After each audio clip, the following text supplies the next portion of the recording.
Sa Mobile Bible School, tayo'y nagtitipon online. Sa tahanan man o saan ka man.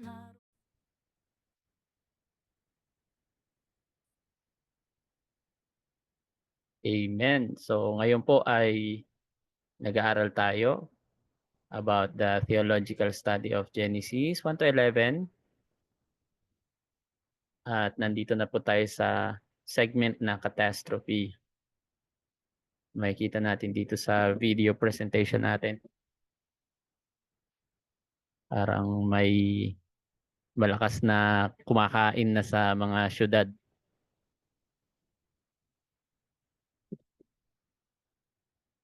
So I'm your servant, Brother Roderick de Vera, your professor. Ang atin pong chapter ngayon ay Genesis chapter 6, the flood, the faithful, and the future. Last time, pinag-aralan po natin yung chapter 4 and 5. At ngayon naman po, sa outline natin, session 3 pa lang ito eh. Kaya hindi ko binitawan yung salitang session 3. Pero online session 6 na ata natin yun. So the catastrophe. So lesson 6, pre-flood world. So from the word pre-flood, ibig sabihin bago bumaha. Ito po yung mga pangyayari at kailangang talakayin natin. It's all about the line of Seth and the corruption of humanity, the Nephilims, sons of God, and the daughters of men, and last, divine judgment and grace. So ito pong session 3 ay binubuo ng tatlong lesson. Lesson 6, lesson 7, the flood narrative, and lesson 8, yung post-flood. Yan. So meron po tayong outline dito. I-send ko nga lang. Yo.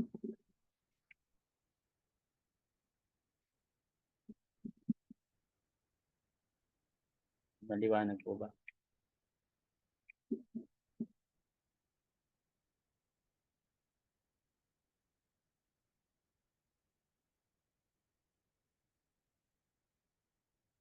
Or Genesis chapter 6 yan. So dito po sa Genesis chapter 6, meron tayong different outline. And ito yung grand outline. Ipasadahan lang natin ito. Then babalik po tayo dito sa atin pong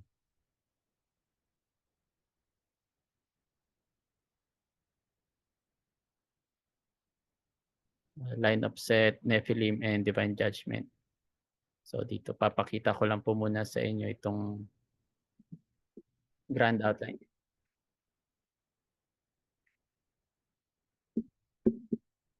Maliwanag po ba? Pwede nyong palakihan yung yung screen ninyo sa cellphone. I-drag nyo lang po yan, pwede yan lumaki.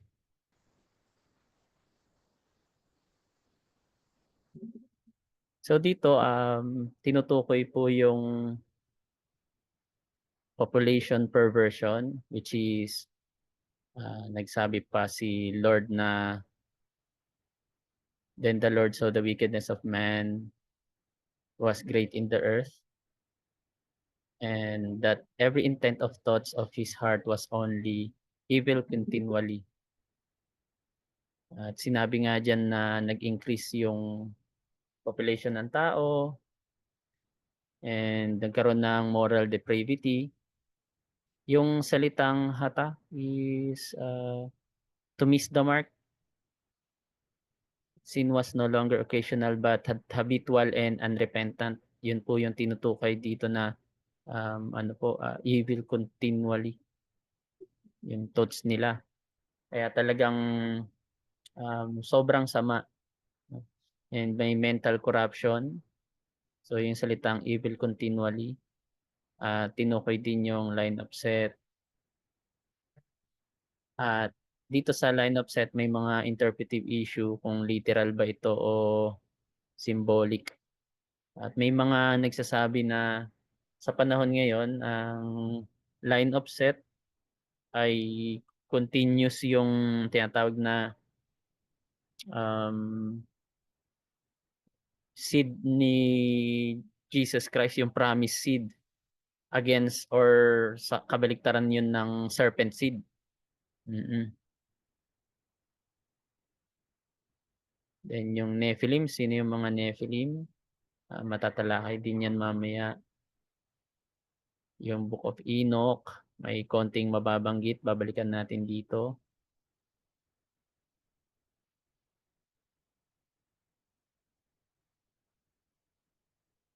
And yung selected remnant.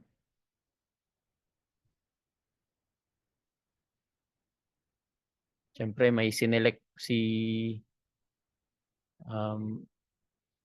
Noah, no?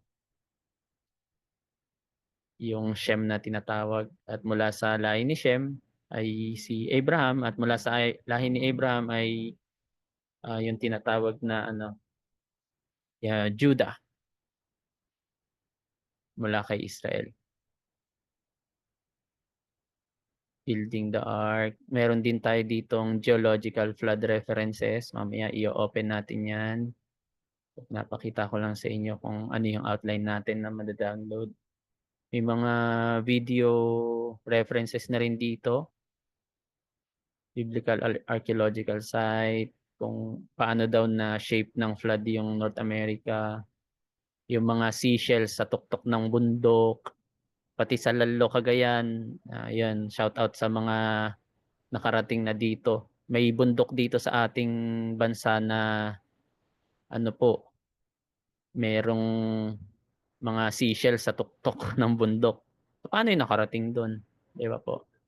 At may mga modern interpretation din, which is medyo lumayo-layo na ng konti ito dahil kasama yung Epic of Gilgamesh as one of the parang equal interpretation. Instead na mas dominant ang biblical interpretation na pinapatunayan lang na ang Epic of Gilgamesh ay mas inspired sa katotohanan, ay binaliktad or ginawang equivalent lang. Pinagsama sila. So amalgamated teachings. Promise ng preservation hanggang ayan, Genesis 7. So dito muna tayo, balik tayo sa pre-flood and floodlines. So sa pre-flood, line of set, start tayo. So this session explores the pre-flood world, the flood narrative, and the post-flood world in Genesis chapter 5 hanggang 10. Discussing theological perspective, interpretive debates, and typological significance in relation to Christ. Kasi parang walang halaga yung ating pag-aaral kung walang interpretive na about kay Jesus Christ, typologically. At mayroong nagdo-drawing, i-erase lang natin at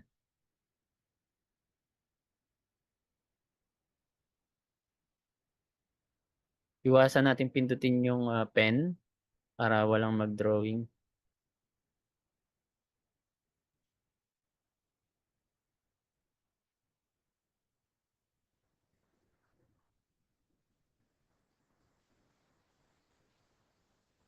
So ayan, start na tayo sa population per version.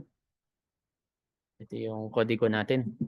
Medyo makapal to kasi Genesis 1 to 11 na ito, ganyan kakapal kapag pinrint.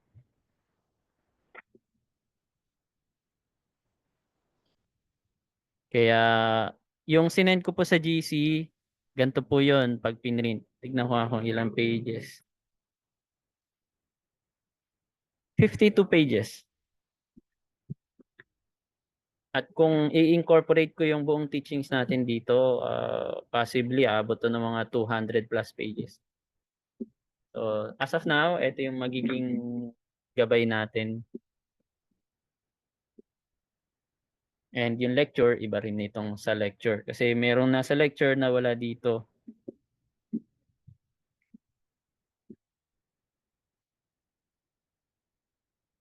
Ang ito yung magiging kodigo natin.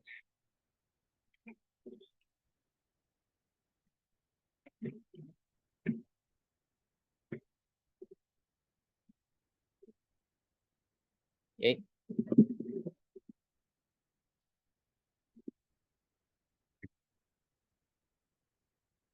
Oops.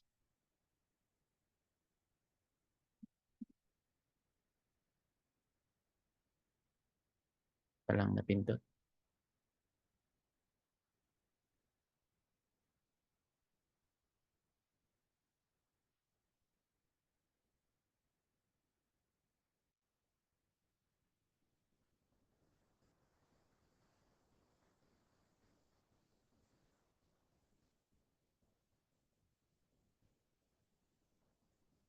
So ayan. Yan na po yung nabanggit natin kanina na ibig sabihin ng moral depravity or hata means to miss the mark. Unrepentant na mga tao noon. Kaya yun yung isang dahilan na umabot talaga sa rurok na ng kasalanan ang ginagawa ng sangkatauhan. And nagkaroon ng mental corruption and yung tinatawag na moral decline, moral depravity. So, nabanggit ko na rin kanina kung sino yung about sa line ni Seth. Pero may mga interpretive issue dyan. So, pag sinabi mong literal, totoo naman. Kailangan maniwala tayo na literal talaga ito, no? Dahil sinusunod natin yung literal interpretation ng line mula kay Adam hanggang kay Jesus. At nabanggit talaga yung kasama yung line ni Noah doon. Amen po ba? So, symbolic, sabi ng mga naniniwala sa symbolic, the ages are theological markers rather than literal lifespan showing a decline in righteousness.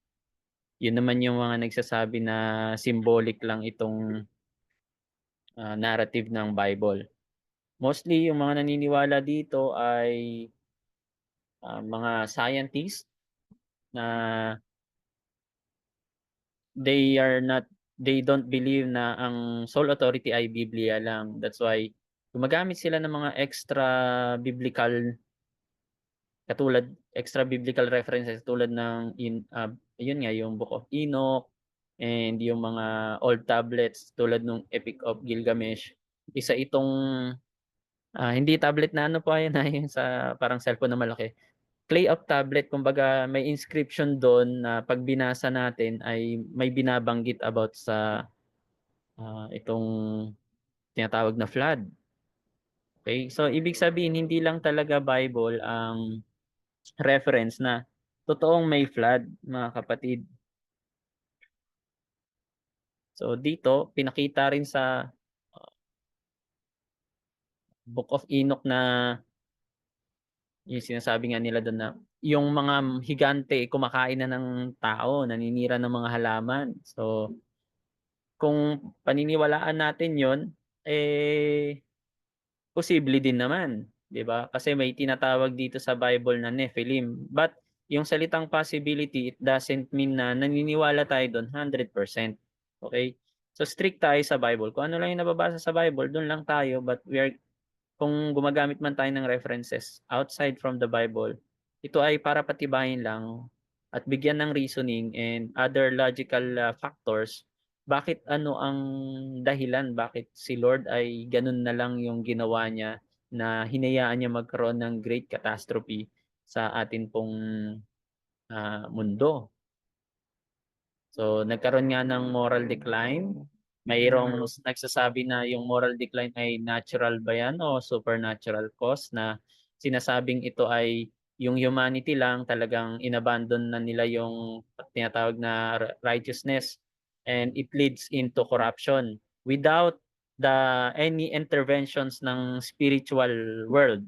Kumbaga psychologically, morally lang naging evil sila. And then nagkaroon lang ng local flood, ganun. At Dito naman sa kabilang view, sa demonic view or supernatural, talagang merong mga fallen angels na tinatawag na nakipag-asawa sa mga babae na tao. So yun po yung nag-produce ito ng Nephilims. Kaya may tinatawag dito na sons of God or Beni Elohim na sinasabi doon na mga angels ito na which is fallen. At may mga strong and weak arguments din doon. Mamaya tatalakayin natin. So ito na. So sino ba yung sons of God na yan? So ito yung mga view. Fallen angel view, ito yung sinasabi nila na may angel, they took human as wives, producing Nephilims. At mababasa yan sa possible Job chapter 1 verse 6 and Jude chapter 6 Jude verse 6 to 7, which is yung mga tinatawag diyan na angels didn't preserve their state, no? Kumbaga hindi na nila gusto yung kanilang estado noon. So mas ginusto nila yung ibang state, which is yun yung dahilan kung bakit sila napunta sa tinatawag na fire, which is sa Greek word is Tartarus. So, iba ang hell, iba ang Tartarus, iba ang lake of fire. Tandaan po natin yon. Yung Tartarus, it is a place of torment, especially for angels only. And maraming paniniwala, no, ng mga theologians na sinasabi na yung mga nakipag-asawa ng tao, yun yung mga nandoon sa Tartarus. Okay, nabanggit ko na yun before sa angelology natin na subject. So ito yung isang view, no, fallen angel view. At meron pang mga pag-aaral na pag nanood kayo sa Netflix, meron yung Noah na palabas. At meron doon yung mga bumagsak na comet. Ang dami nilang comet. At yung pala yung mga fallen angel na yon na ibinagsak. And nagkatawang tao sila tapos yun nga nakipag-asawa ng mga tao.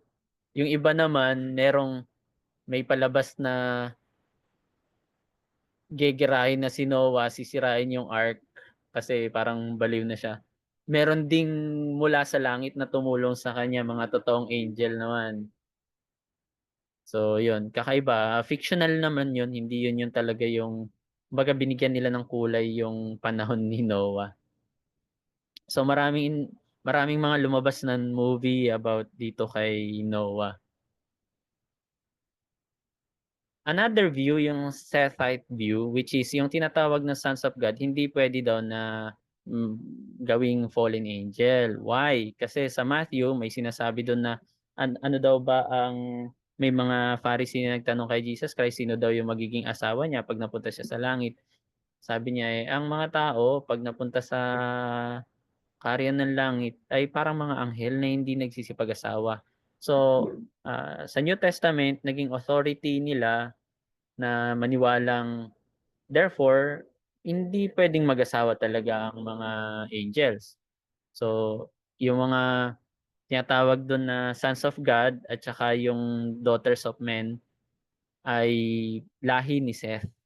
Yung lahi ni Seth na matutuwid na pinili ng Diyos ay nakipag-asawa ng daughters of men which is mula sa line ni Cain. Si Cain ay sinumpa. So nung marahil na nagsiping yung or nag-combine yung kanilang genetical genes ay nagkapag-create ito ng mga giants. So yun po yung isang view. Nag-intermarry sila with the wicked women. Pero ang hirap ito i-back up. Yun nga ang problema, ang hirap din i-back up na sinasabi nilang how can a normal person from one line, which is sabi natin kay Adam, and then kahit naghiwalay pa ito kay Cain at saka kay Shem, si Seth sorry. So, yun din ay parehas na anak ni Adam. Nung nag-meet yung kanilang mga anak, how come na magkakaroon ng genetical issue na mag-produce ng giant? So, yun yung question naman sa sons of God. Kaya ito namang naniniwala sa fallen angel view, tulad ng gotquestion.com, sinong nagse-search or kumukuha ng mga answer sa gotquestions.com? Try nating i-explore. So, meron doong binabanggit na para sa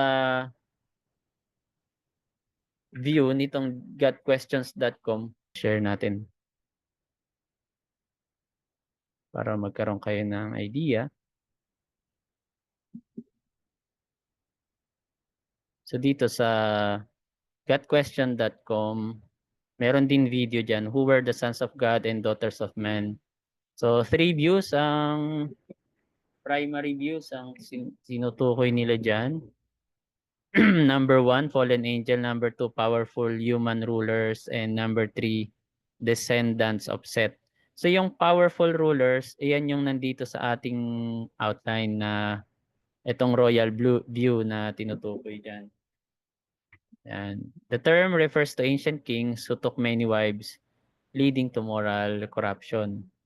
Pero yun nga ang issue is how come na nakapag-create ito ng mga giants na tinatawag, which is genuinely 9 feet hanggang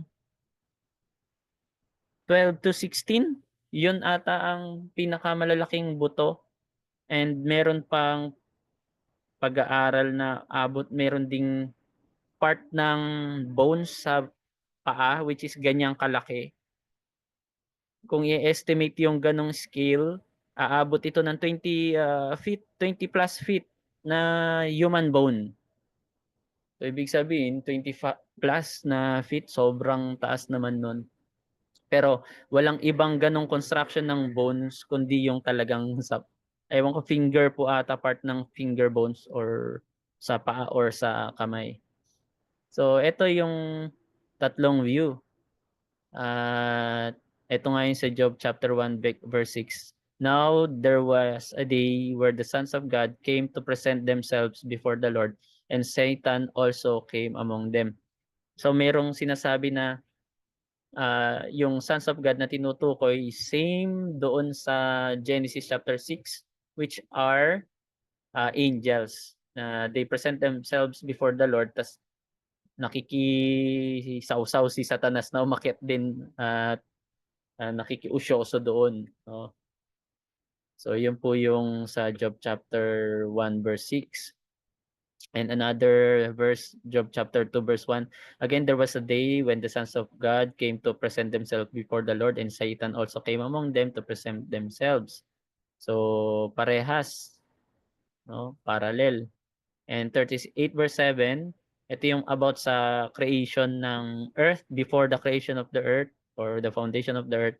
Sabi dito, the morning stars sang together and all the sons of God shouted for joy. So may tinutukoy na sons of God, which is before daw i-create ang earth, may mga sons of God na tinutukoy.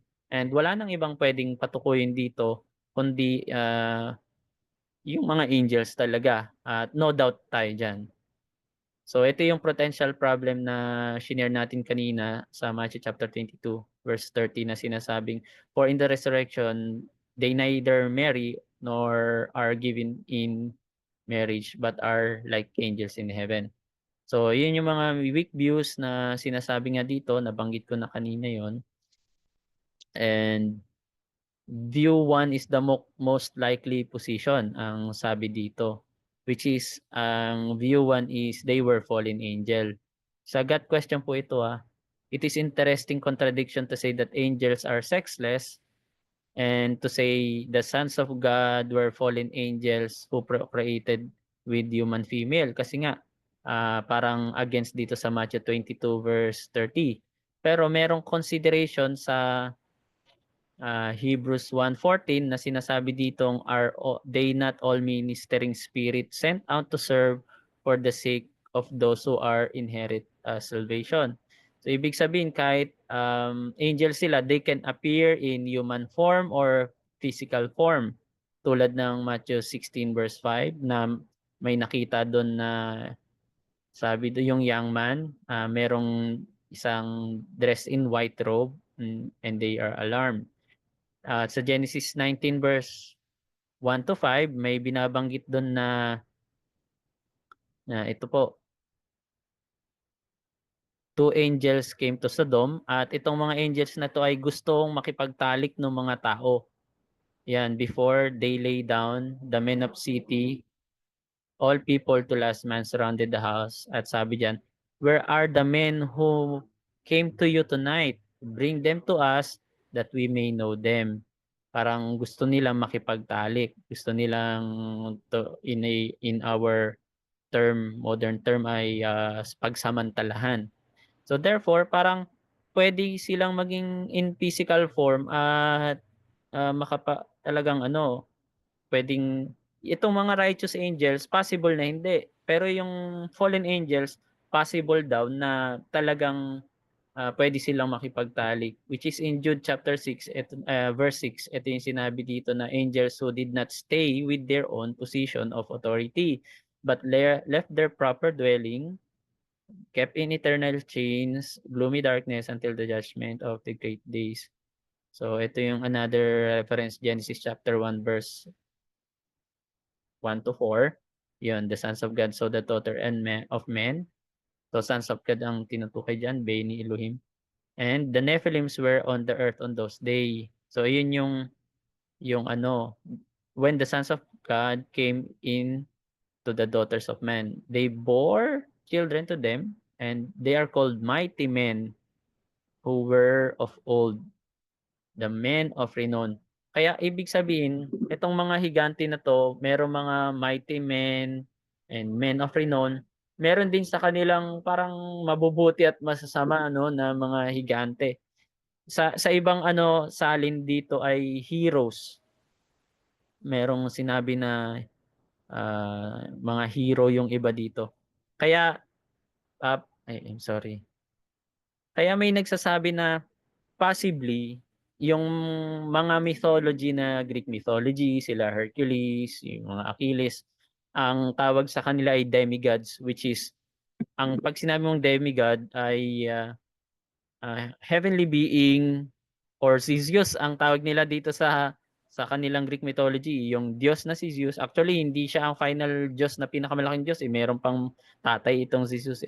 So, itong mga heavenly being na ito or gods ay nakikipagtalik sa lalaki at sa babae at yung mga anak nila ang tawag sa kanila ay demigods. Isa na nga doon si Hercules, sila Achilles, sila Perseus, si Jason. So maraming mga sa Greek mythology na tinatawag nilang heroes.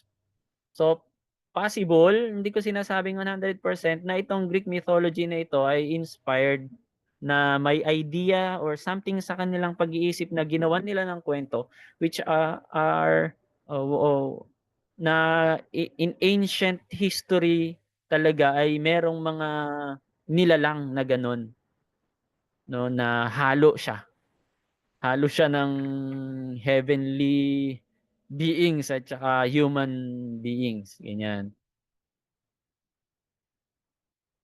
So, this by no means closes the debate. However, the view Genesis 6 verse 1 to 4 at chapter 6 1 to 4 involves fallen angel mating with human females has a strong contextual, grammatical, and historical basis. So, yan ay galing sa godquestion.com. So, tayo ay malaya tayong pumili sa itong founder ng aming pinag-aralan. Ako ay graduate ng ICOMATS. Si Bishop Solmerin, which is my mentor, ay ang paniniwala din ni Lakay Solmerin or Bishop Solmerin is a line of set ito. So, yun. Kung ako naman ang tatanungin nyo, mas malaki yung percentage na sila ay fallen angel. So parang in favor dito sa godquestion.com. Pero hindi ito yung absolute truth Open open discussion pa rin ito. So wag nating i-close always, okay? So balik tayo dito sa ating presentation. So, yun na nga yung royal view, nabanggit ko na. It refers to ancient kings who took many wives, leading to moral corruption. So, who are Nephilims? Alam na natin yan. Yun yung hybrid ng being. It's either sa line of Seth and wicked women, na line of Cain, na nag-combine and then nag-produce ito ng mga giants tulad ni um, Goliath. And then another one is yung fallen view, angel view. So yung mighty men, sabi dito, they were simply violent warriors, not supernatural being. So mga ano talaga sila, flesh, itong mga mighty warriors na tinutukoy dito. So ang theological implications natin, ito ay talagang spiritual corruption, kung sa spiritual talaga na maging kung totoo man na yung mga angels ay ganyan talagang pinagagawa nila, ay ito ay maliban pa sa pagre-rebelde nung kasama ni Lucifer, kung may paniniwala kayo na fallen angel ito. So another set of angels na naman ito na ikinulong sa Tartarus. Yung panahon naman ni Lucifer na sa old earth creationist, tapos nagrebelde yung mga angel kasama niya, 1/3 of the angel, ayun yung mga gumagala ngayon.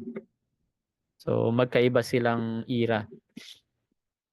And regardless of interpretation, tandaan natin, Genesis 6 shows increasing human rebellion. So it foreshadowed the judgment of the Lord, and Jesus linked Noah's day to the end of times ng wickedness, na meron at meron talagang hangganan ang kasamaan. Never mananalo ang kasamaan laban sa katwiran. Kung akala natin may mga mabubuting tao ngayon na bakit nangyari sa kanya yun, mabuti naman siyang tao, bakit inalaw ni Lord, wag nating kakalimutan na meron pa ring final judgment, kapatid. Kahit nakita mo na, bakit si pastor ganyan, mabuti naman siyang tao, bakit siya pa yung nabaril, ba't siya pa yung nasagasaan? Meron pa ring final judgment diyan. Meron pa yung isang pastor, kinounsel niya sa loob ng church dahil parang naglalakad lang, tas after siyang binaril siya mismo sa loob ng church. Bakit nangyari yon? Huwag nating kalimutan, meron at meron din talagang kahatulan diyan sa huli. Ecclesiastes chapter 12 verse 13 to 14, sabi nga niya doon ay lahat ipagsusulit natin sa Panginoon, mabuti man o masama. So ito yung next topic natin about sa Book of Enoch. Ang interpretation ng Nephilim dyan ay, let me open this.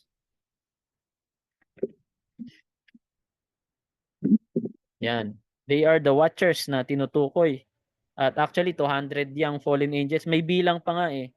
So sa mga hindi pa nagkaroon ng copy ng Book of Enoch ay i-download nyo po. Isinend ko yung nakaraan eh sa group chat, yung link niya. So hybrid beings daw ang Nephilim at merong watcher na 200. They descend from Mount of Hermon, sabi ni Book of Enoch. And then ang isa sa pinaka-leader nila ay si Shemiyaza o Samyaza in 1 Enoch 6:3. At si Azazel naman, most notorious among the watcher. Siya daw yung nag-teach ng warfare, sorcery, vanity. At yun nga, tulad ng sinabi ko, kung babasahin niyo yung Book of Enoch, may mga specific devil or demons na nagturo sa mga tao ng kasamaan. Kasama na dun yung pagme-makeup at saka pagsusuot ng mga hikaw, di ba? Nabanggit ko na yan noon. I-review na lang natin. So, yun, kahit tao ay kinakain na nila, they consume human flesh in 1 Enoch chapter 7 verse 3 to 5. At ang impluwensya naman nito ng Book of Enoch, nabanggit ko na rin noon, even Jude ay may mga verses sa Book of Enoch na kanya pong binabanggit. Tulad yung salitang Enoch, 7th generation from Adam. Saka yun nga, itong mga angels na hindi sila nanatili sa kanilang estado.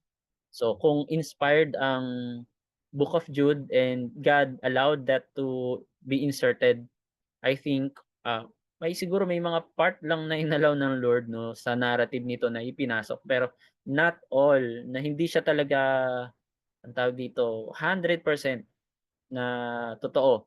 That's why hindi ito inilagay sa canonicity ng Biblia, itong Book of Enoch.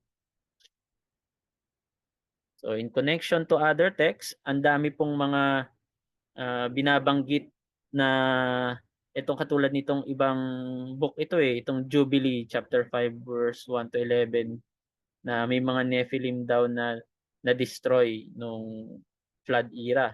At merong Dead Sea Scroll na sa Qumran cave na nahukay. Hindi po ito part ng ng Book of Enoch, hindi rin part ng Bible. So may binabanggit din dito na inaccept nila yung account ng mga Nephilims or mga giant. So may mga proof naman talaga na may nahukay na buto, at yun ang problema ng evolution. Saan nila isusingit ngayon yung mga higanteng buto na yon sa evolution? At ang kagandahan ng paniniwala sa mga higante, kapatid, ay it will discredit evolution. Why? Kasi kung mula unggoy lumaki ng saan mo isisingit ngayon yung higante, 'di ba? So it's only for me supernatural talaga ang pagkaka-create, why those genetical construction na magkaroon ng, maliban sa giantism meron tinatawag kasi na dwarfism at saka giantism, yun yung genetical issue na normally nangyayari sa tao. Pero yung gano'n namang kalaki, parang napaka-imposible talaga 'no, na makapag-create kahit scientifical lo scientifically, logically, ang hirap talaga i-insert na para sa akin 'no, view ko lang ito, ah, na hindi angel. So for me, yun lang.